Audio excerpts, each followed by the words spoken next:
Apple has got an injunction against Samsung's selling its Galaxy tablet. And we got Ian Sherr of the Wall Street Journal joining us now from San Francisco. And Ian, thank you very much. I know you cover all things tech and you cover a lot of lawsuits.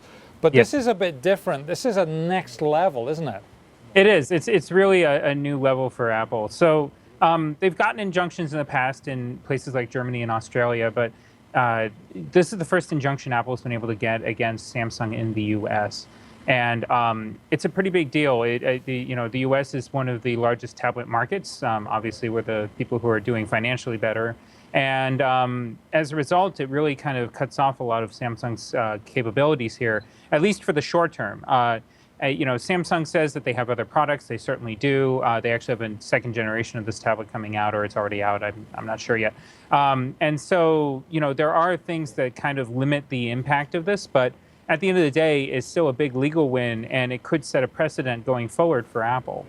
Now, they're prevented from selling the Galaxy tablet here in the U.S. and from manufacturing it here, or even importing it. I mean, this is a blackout. I mean, this has got to be. I mean, are people going to be smuggling these in? Do you think, or is it? I mean, they'll just say, oh well, I can't get it. I'll get something else. Well, there could be a gray market, that's for sure. Although, one of the things about this, as I pointed out before, is that this is a tablet that came out a while back, and there are now, many different ones that Samsung's come out with since. So I imagine that the gray market for it will probably be quite tiny. But the thing is that a lot of it is, again, it's about a legal win.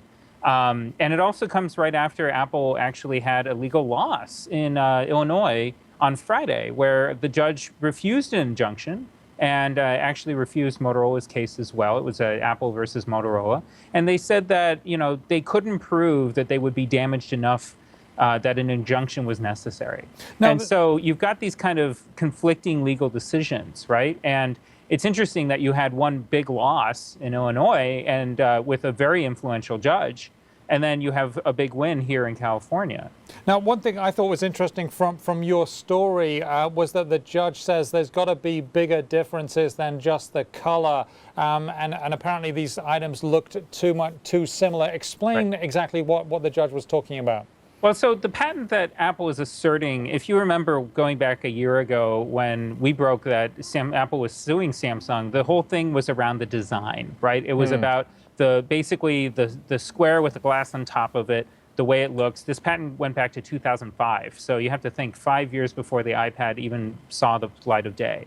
And what the judge said was essentially using this patent and assuming that it's valid, Samsung can't infringe it. And so a lot of their tablets at the moment, if you take this patent to be truth and that it is valid, a lot of the tablets look like they do infringe that. And that's what she was saying. And so it needs to be something other than, essentially something that looks like the iPad. And one of the most famous things that another newswire reported was when the judge was in the courtroom, she held the two tablets above her head turned off and asked the lawyers to identify which one was which. One was the Samsung Galaxy Tab, the other one was the iPad. And they had trouble. And that kind of underscores the whole problem here. Apple's argument is that they copied their designs. And again, assuming that this patent is valid, which at the moment it is, then they did. So, okay. Well, we'll see what happens. I presume they're going to appeal this at Samsung, right?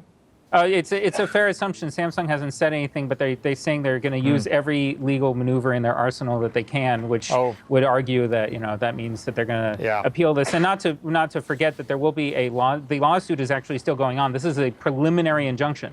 Okay. So if the lawsuit goes through and they find that in fact Samsung did not infringe, then it's all kind of moot.